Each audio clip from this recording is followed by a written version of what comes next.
এই বইটা জাদুর বই, এখানে লেখা আছে যা চাইবো তাই পূরণ হবে। সত্যি মা, তাহলে আমাদের কষ্ট শেষ? হ্যাঁ রে সোনা, এবার সব বদলে যাবে। আমি চাই এই ভাঙা বাড়িটা বড় রাজপ্রাসাদ হয়ে যাক।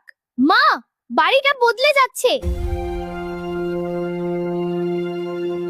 মা, আমাদের জামা এত সুন্দর হয়ে গেছে, আমরা এখন রাজাদের মতো লাগছি। আমার সন্তানদের আর কষ্ট হবে না। আমাদের একটু সাহায্য করুন। আমরা খুব গরিব।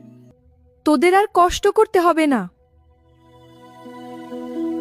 আমি চাই এদের জীবন টাকায় ভরে যাক, এদের আর যেন কোনো অভাব না থাকে। ধন্যবাদ। তোদের আর কষ্ট করতে হবে না রে আমার সোনা।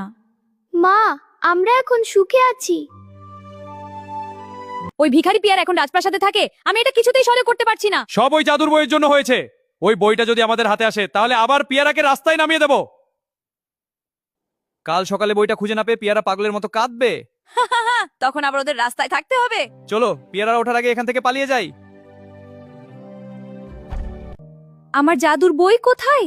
মা, কেঁদো না। এরপর কি হবে জানতে চাইলে কমেন্টে লিখো পার্ট 3।